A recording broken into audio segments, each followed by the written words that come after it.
എന്തുമാത്രം തിരകേട്ടു ബിന്ദു അമ്മണി. അസത്ത്, വെടി. ബിന്ദു അമ്മണി ഒരു തെറ്റും ചെയ്തിട്ടില്ല. സുപ്രീം കോടതിയുടെ വിധി പ്രകാരം പുള്ളിക്കാരി ശബരിമലയിൽ പോയി. സുപ്രീം കോടതി വിധി ഉള്ളത് കൊണ്ട് തന്നെ സർക്കാർ ബിന്ദു അമ്മണിക്ക് സുരക്ഷ അനുവദിച്ചു. ബിന്ദു അമ്മണി ശബരിമലയിൽ പോയി തിരിച്ചു വന്നു.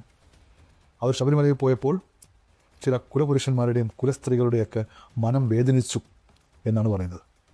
അവരെ കല്ലുപുറക്കെറിഞ്ഞു, സൈബർ ആക്രമണം നടത്തി, അവരുടെ നാട്ടിൽ പോലും അവരെ ഒറ്റപ്പെടുത്തി.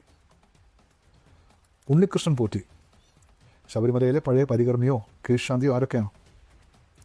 ഭഗവാന്റെ സ്വർണം മോഷ്ടിച്ചു. ഒരു തെറ്റും ചെയ്യാത്ത ബിന്ദു അമ്മണി ശബരിമലയിൽ പോയപ്പോൾ മനം നൊന്ത ഒരു നായിൻ്റെ മോൻ്റെയും മനം ഇപ്പോൾ നോവുന്നില്ല. ഉണ്ണികൃഷ്ണൻ പോറ്റിയെ തെറി വിളിക്കാൻ അവർ തയ്യാറല്ല. ഒന്ന് തൊട്ടു നോവിക്കാൻ പോലും ആരും തയ്യാറാവുന്നില്ല. അന്ന് ബിന്ദു അമ്മണിയെ തെറി വിളിച്ച കുലപുരുഷന്മാർക്കും കുലസ്ത്രീകൾക്കും ഉണ്ണികൃഷ്ണൻ പോറ്റിയുടെ മുന്നിൽ ഓച്ചാനിച്ചു നിൽക്കാനാണ് താല്പര്യം. കാരണം ബിന്ദു അമ്മണി ദളിതയാണ്, ഉണ്ണികൃഷ്ണൻ പോറ്റി കൂടിയാനുമാണ്. ആരും ഒന്നും ചെയ്തില്ല. ഇതാണ് സംഘിസം, ഇതാണ് സംഘി രാഷ്ട്രീയം, ഇതാണ് BJP മുന്നോട്ട് വയ്ക്കുന്നത്. ഇത് ഒറ്റപ്പെട്ട ഒരു സംഭവമൊന്നുമല്ല. നിങ്ങൾ ഗൂഗിൾ ചെയ്താൽ ഇതിലും കൂടുതൽ സംഭവം നിങ്ങൾക്ക് അറിയാൻ പറ്റും.